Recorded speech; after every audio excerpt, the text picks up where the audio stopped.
These were written based on true stories from our fans and also some references online. We hope that you will enjoy listening to them. I live with my partner, she is an accountant, in New York City, where our first few days of sheltering in place for the coronavirus pandemic proved uneventful. We worked remotely in the house, we cook, we took short walks every morning before we start off with our work, but then, one night, the doorknob at the front door began to rattle vigorously, so loud that it actually made us jump out of the office room in the house. I ran towards the door as quickly as possible, thinking it was some emergency. I opened the door, yet no one was there. A few days later, which was on a Saturday, my wife went out to buy some groceries alone.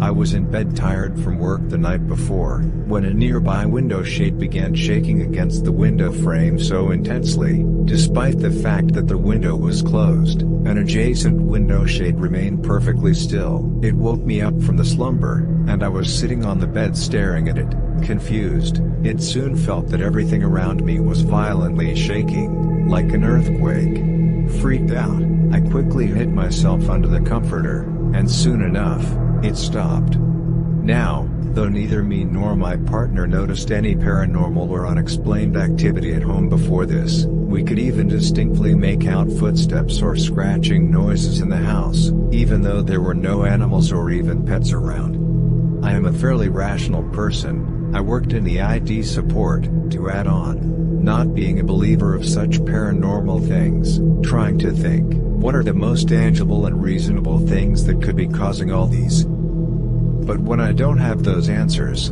I start to think, maybe something else is going on.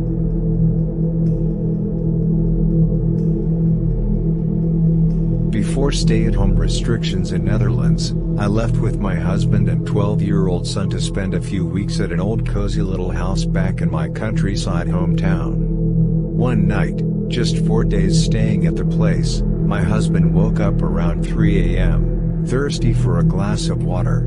He said he walked into the kitchen and saw a man in his 50s, wearing a well-worn, World War II-era military uniform and cap sitting at the table. It seemed normal in the split second before he realized, and as he turned to look, the military man was gone. It didn't feel menacing at all. It almost didn't even occur to him to tell me the next morning. Soon enough, my son would start to play soldier around the house. He would eventually communicate in some signal with hands gestures and also started doing push-ups and running rounds with the dog in the backyard, sometimes even yelling out, "Yes sir," out of nowhere, like he was training for a war or some sort of fight.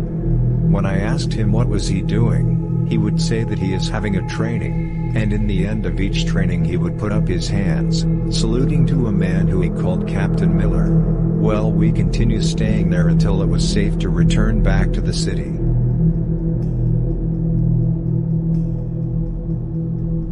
I was riding out the pandemic with my best friend in his haunted apartment in England.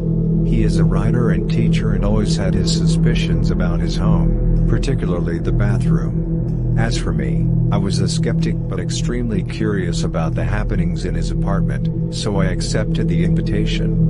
There was the sense that someone was watching him, doors slamming, towels inexplicably on the floor. A few weeks into quarantine, he woke up to find his glasses missing, which supposedly be there the night before, since he will always take it off and put it on the nightstand beside his bed. Since then, other small objects, including a set of keys, have moved to strange new places inside the apartment. The reappearance of the glasses in particular struck him as a mischievous, playful gesture. Perhaps this ghost is a mischief before his death. Even after experiencing all of these, he would still stay calm and laugh about it. Because it's normal for me, that's what he said. But as for me, staying there 1 month with him, seeing and experiencing all these with him, keeps me thinking, I might not have such a strong stand being a skeptic after all.